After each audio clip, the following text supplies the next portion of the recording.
दैत्यनांदूर परिसरामधील सर्व गावं, आता मी नाव घेत नाही, कुणी राग मानायचा नाही. काय झालं, परवा शृंगारवाडीच्या सभेला जाण्यासाठी माझी गाडी जात होती. काही मुलं मागच्या फाट्यावरती उभी राहिलेली होती आणि त्या मुलांना मला भेटायचं होतं, पण माझ्याही लक्षात आलं नाही ती आतमध्ये दुकानाच्या समोर बसलेली होती आणि माझी गाडी पुढे आली. त्यांनी फोन करून सांगितलं आणि एक व्यक्ती गाडीच्या आडवं येऊन पुढे येऊन उभा राहिला आणि मग त्या माणसाने मला आपल्या गावामध्ये आणलं आणि आम्हाला एक दिवस द्या असा त्यांनी सांगितला. आणि खरं तर 30-35 एकराचं मैदान त्यांनी बघितलेलं होतं. 2 ते 3 तालुक्यामधल्या किमान 1 लाख लोक उपस्थित राहतील असं नियोजन त्यांनी केलेलं होतं. पण गेल्या 4-5 दिवसाच्या कालावधीमध्ये एवढा पाऊस पडला की ही गावं सगळी पाण्याखाली आहेत. या गावातले रस्ते पूल तुटून गेलेले आणि अशी आसमानी संकट या इथल्या शेतकऱ्यांवरती, या भागातल्या नागरिकांवरती आलेलं आहे याची आम्हाला कल्पना आहे. तरी पण आज आम्ही ओबीसीच्या आंदोलनासंदर्भात, मेळाव्यासंदर्भात आम्ही शब्द दिलेला होता आणि आम्ही आज इथं आलो आणि एवढ्या पड पावसामध्ये हे सगळे नागरिक इथं उपस्थित आहेत. खऱ्या अर्थानं गेल्या 2-4 दिवसामध्ये काय परिस्थिती घडते याची तुम्हाला सगळ्यांना कल्पना आहे. अगदी 5 ते 10 मिनिटांमध्ये मी माझं मनोगत व्यक्त करेन. तुम्ही पावसात भिजता आहात याची मला कल्पना आहे आणि तुम्ही पावसात भिजता आहात, पण भिजत असताना तुम्ही शेतकऱ्याची लेकरं आहात आणि बोलतोय 5 ते 10 मिनिटच बोलेन. पण मी तुम्हाला एवढंच सांगेन की आता येत असताना नगरला बायपास वरती आमच्या गाडीवरती हल्ला झाला आणि हा हल्ला झाल्यानंतर खरं तर माझ्या बरोबर पुढे पोलिसाची गाडी आहे, मागं पोलिसाची गाडी आहे, पोलिसांकडं वेपन आहे म्हणजे बंदुकी आहेत, तरी माणसं न घाबरता गाडीवरती हल्ला करतायत. यांना डिपार्टमेंटची भीती राहिलेली नाही. आता पुढचं जाऊन सांगतो, तो हल्ला झाल्यानंतर मनोज जरांगेंनी बाहेर दिली की हा स्टंट करतायत, स्वतःच्याच गाडीवर स्वतः हल्ला करतायत आणि स्टंट करतायत. 5 मिनिटानं दळवी नावाच्या आंदोलकाला, म्हणजे ज्या माणसानं गाडीवरती हल्ला केला, भ्याड हल्ला केला, त्या माणसाला त्यांनी अटक केली. नवनाथाबांच्या गाडीवरती पेट्रोल टाकून आग लावण्यात आली आणि परत म्हणला हा याच्या मेवण्यानं हल्ला केला. परत कोण आरोपी ते सगळ्या महाराष्ट्रानं बघितलं. आम्हाला सांगायचं एकच आहे, आम्ही संविधानाची भाषा बोलतोय, आमच्या ओबीसीच्या हक्क अधिकाराची भाषा बोलतोय. हक्क अधिकाराची भाषा बोलत असताना मी तुम्हाला एवढंच सांगेन, खरे तर महाराष्ट्राच्या मुख्यमंत्र्यांना आमची विनंती आहे, महाराष्ट्राच्या विरोधी पक्ष नेत्याच्या माणसांना आमची विनंती आहे, महाराष्ट्रामधल्या ओबीसीच्या नेत्यांना आमची विनंती आहे, प्रत्येक आमदार खासदाराला आमची विनंती आहे की आमचं आज रोजी ओबीसीचं आरक्षण गेलंय आणि तुम्ही बोलायला तयार नाही. आम्ही गावगाड्यातली पोरं, ओबीसीची पोरं, आम्ही बोलायला लागलोय तर आमच्यावरचे हल्ले होत आहेत. मुख्यमंत्री महोदय, तुम्ही आमच्या ओबीसीच्या आरक्षणाचं संरक्षण केलं नाही. काय बोलतोय मी? आमच्या ओबीसीच्या आरक्षणाचं संरक्षण तुम्ही केलं नाही. हे जबाबदारीने मी ओबीसीला सांगतोय, ओबीसीच्या नेतृत्वाला सांगतोय, ओबीसीच्या आमदार खासदारांना सांगतोय की आपलं ओबीसीचं आरक्षण आज रोजी गेलंय आणि हे ओबीसीचं आरक्षण गेलंय म्हणून आम्ही आंदोलन घेतोय, मेळावे घेतोय. माऊली, आतापर्यंत 9 हल्ले झालेले आहेत. बळीराम तात्या, आत्ताच हल्ला झाला, परवाच्या पवनकरवरती हल्ला झाला. तो जो नितीन जगताप नावाचा मुलगा आहे, यानं प्रवीण जगताप आणि नितीन जगताप, त्या नितीन जगतापनं 20 ऑगस्टला पोस्ट केली होती. आता काही माणसं म्हणतील त्या विजयसिंह पंडिताला काय जाऊ द्या, त्याच्यावर आता ते बोलून पाऊस पडतोय, माझ्या माता भगिनी माझ्या समोर बसलेत. त्या विजयसिंह पंडिताला त्यानं पोस्ट केली की विजयसिंह पंडित, मला तुम्ही काम देऊ नका, पण मला हाकेला ठोकायची एक संधी द्या. त्याच नितीन जगतापनं काल परवा पवनकरवरचे दोन्ही हात मोडलेले, डोक्यामध्ये रॉडनं वार केलाय, त्याला टाके पडलेले. आजपर्यंत त्या आरोपींना अटक झालेली नाही आणि आता माझ्या गाडीवरती हल्ला करून गाडीच्या काचा फोडल्या, माझ्या बरोबर असलेल्या 2 पोरांना मुक्कामार बसला। त्या आरोपीला पोलिसांनी अटक केली, पण त्याला सोडा म्हणून परत हे हरामखोर परत मनाला शिवी दिली। हे सगळी लोक ते आता पोलीस स्टेशनला जमा झाले। मुख्यमंत्री महोदय, आम्हाला या महाराष्ट्रामध्ये जगायचा अधिकार आहे का? आम्ही या महाराष्ट्रामध्ये आम्हाला महामानव डॉक्टर बाबासाहेब आंबेडकर, महात्मा ज्योतिबा फुले, राजर्षी शाहू महाराज या महामानवांनी आम्हाला आरक्षण दिलंय। हे आरक्षण आज रोजी तुम्ही घालवलंय।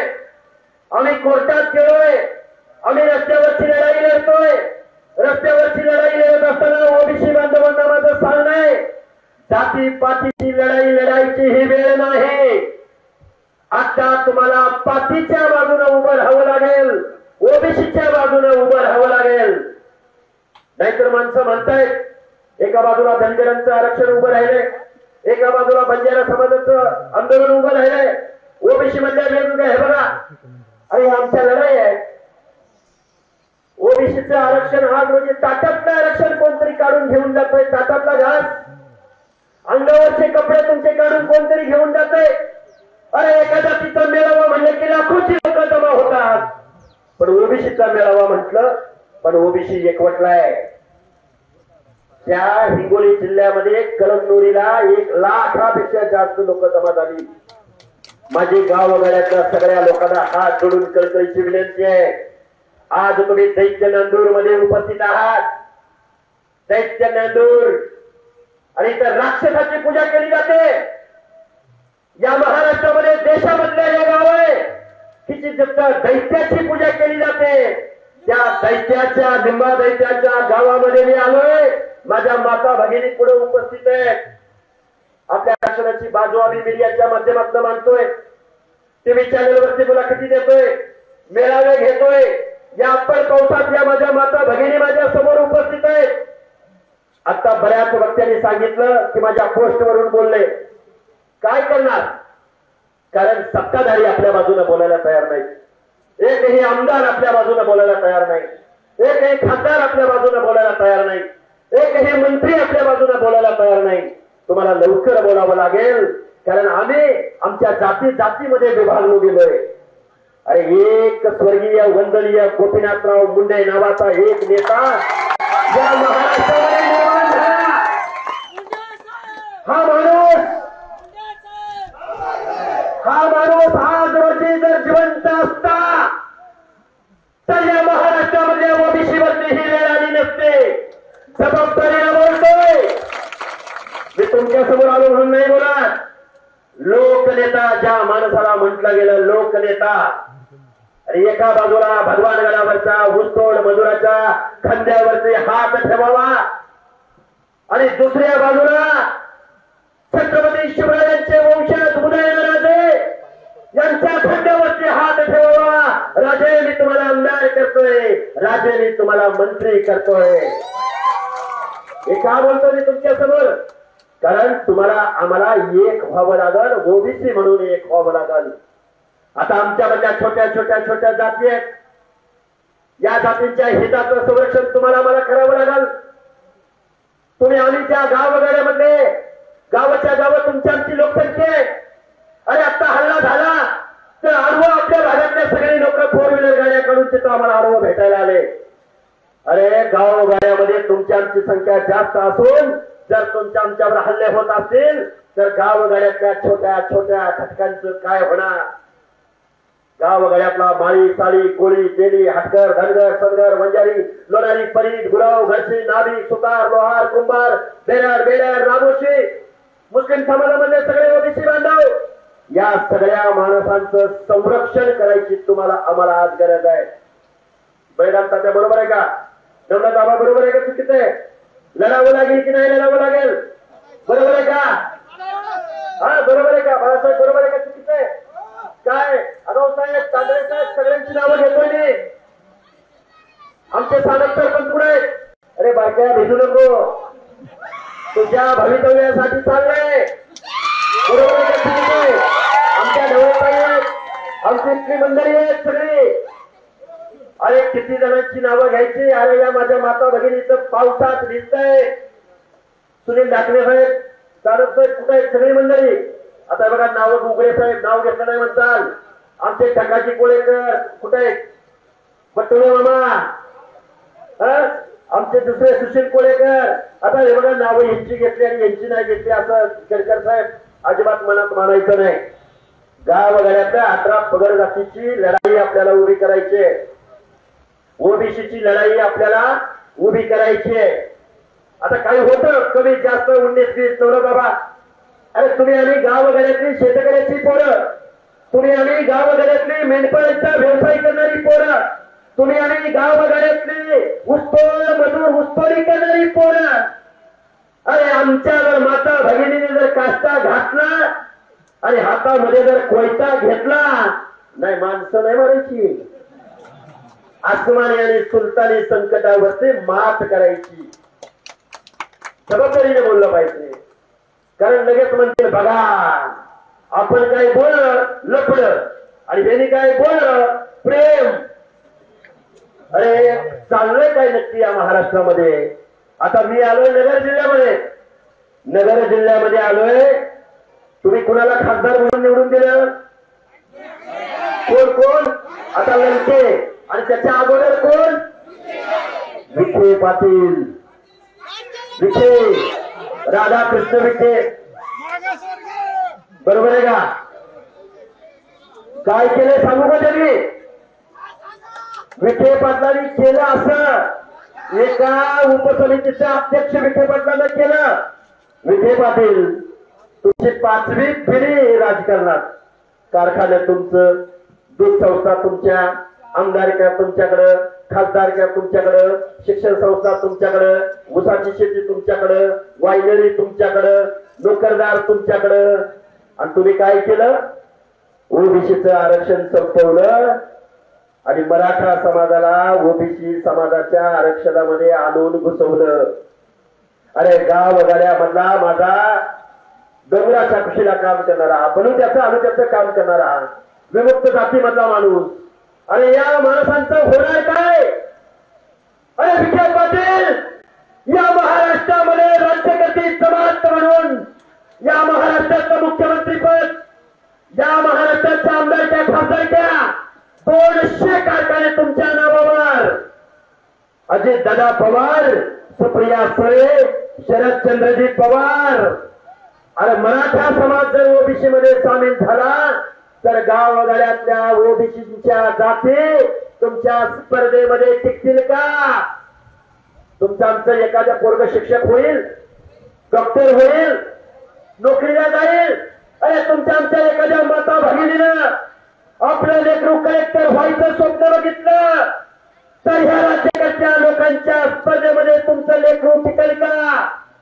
काल परवा सुप्रिया सुळे बोलल्या, अजितदादा पवार बोलले की आर्थिक परिस्थितीवरती म्हणे आरक्षण द्या. त्या कर्जत जामखेडमध्ये फासे पारद्याची एक माता भगिनी काल परवा मरण पावली. अरे त्या माता भगिनीला अंत्यसंस्कार करायला जागा त्या कर्जत जामखेड मधल्या लोकांनी दिली नाही. सुप्रियाताई सुळे उत्कृष्ट संसदपटू, अजितदादा पवार उपमुख्यमंत्री आणि रोहित दादा पवार शरद पवारांचा लाडका नातू. तुम्ही म्हणता आर्थिक बेसवर आरक्षण द्या. त्या पारद्याच्या माझ्या माता भगिनीला अंत्यसंस्कार करायला जागा मिळाली नाही. ती गरीब होती म्हणून नाही, तर ती फासा पारद्याची होती म्हणून तुम्ही तिला अंत्यसंस्कार करू दिले नाही. आमचा एक जाधव नावाचा कार्यकर्ता ते प्रेत घेऊन तहसील कार्यालयाच्या समोर येऊन बसला.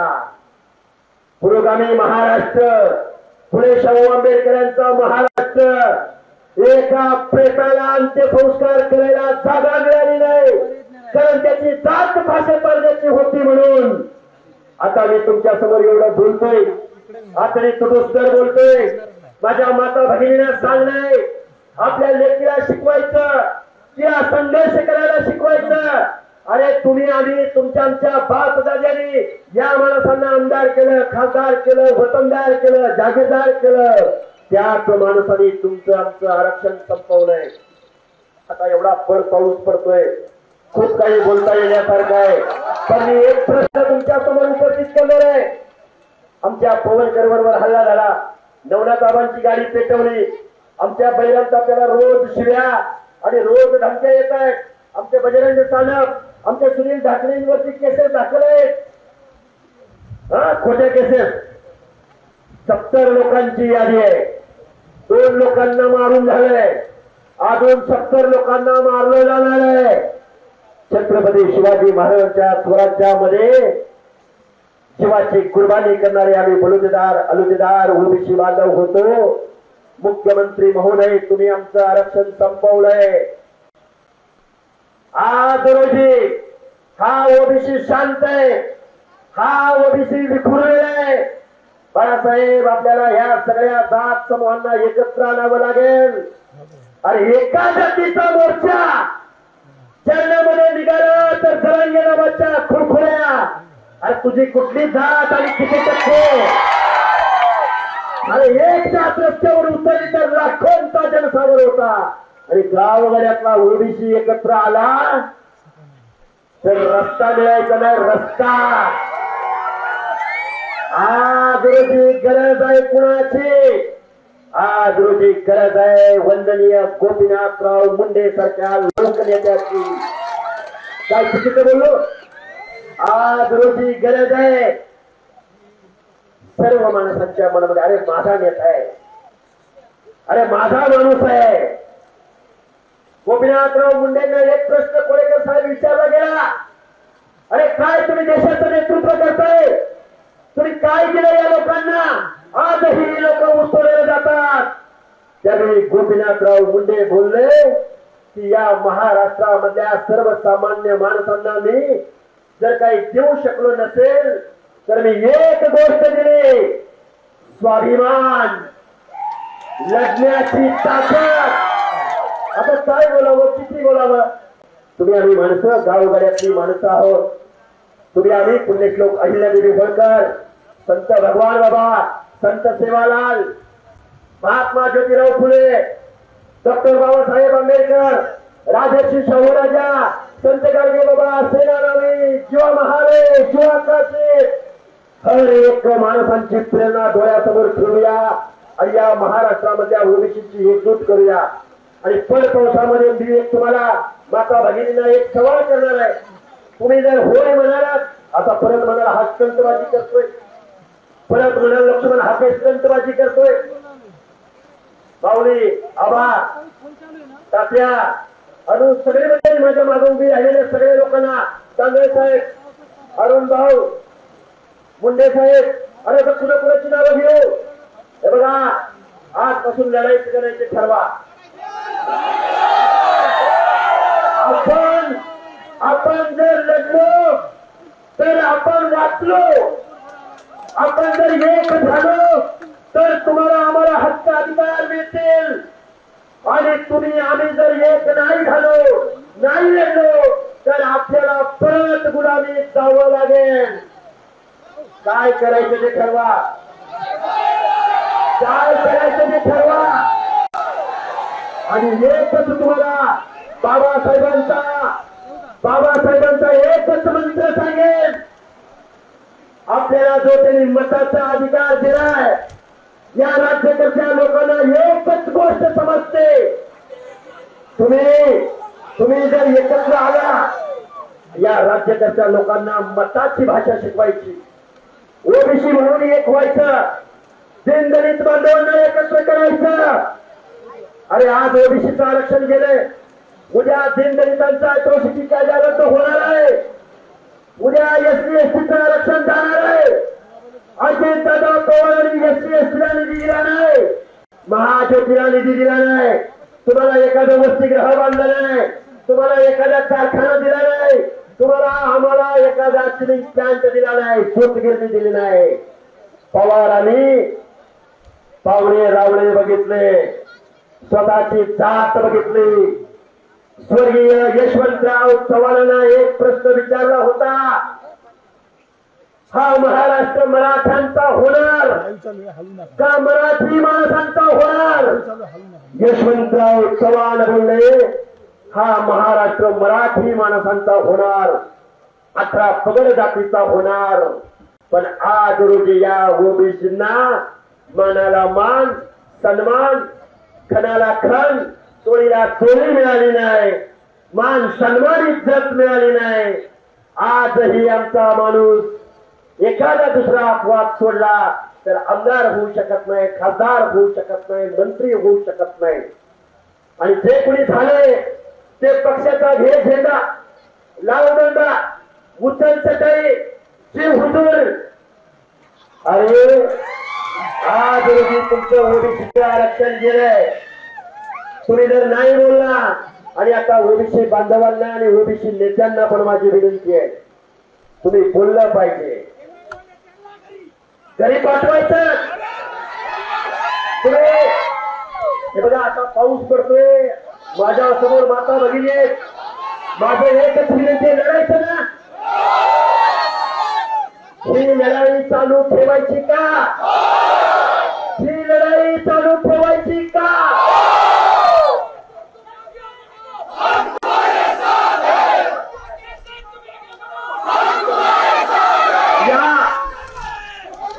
या दृश्य नांदूर मधल्या इथं उपस्थित असलेल्या एका तरी माणसाला आम्ही गाडी दिली का? एका तरी माणसाला आम्ही कुणाला तिकीट दिलं का? इथं मंडप आहे का? कशासाठी आपण इथं जमलोय? कशासाठी आपण इथं जमलोय? आणि 50 ते 60% लोकसंख्या तुमची आमची आहे, आणि आजोर दलित बांधव, आदिवासी बांधव तुम्ही कशा पद्धतीने उठाव करताय हे पाहत आहे। 60 ते 70% लोकांना एकत्र करू आणि तुमचं आमचं आरक्षण वाचवू, संविधान वाचवू, हक्काधिकार वाचवू आणि स्वतःचा अभिमान वाचवू, एवढा आशावाद मी तुमच्या समोर व्यक्त करतो। आणि ही लढाई नवनाथाला कुठे आहे? बळीराम दादा, आता मी खूप वेळा नावं घेतली, आपल्याला लढायचं आहे, जीवाच्या शेवटच्या घटकेपर्यंत लढायचं आहे, शेवटच्या रक्ताच्या शेवटच्या थेंबापर्यंत लढायचं आहे। अमर रहे रयतेचे राजे छत्रपती शिवराय। आदिशक्ती तू जयोस्तुते, आदिशक्ती तू जयोस्तुते। सामाजिक, सांस्कृतिक, वैद्यकीय, राजकीय, शैक्षणिक, औद्योगिक आदी विविध क्षेत्रातील महिला आज आघाडीवर आहेत। शारदीय नवरात्रोत्सवानिमित्त टॉप न्यूज मराठीवर पहा आधुनिक युगातल्या नवदुर्गांच्या मुलाखतींचा विशेष कार्यक्रम आदिशक्ती तू जयोस्तुते।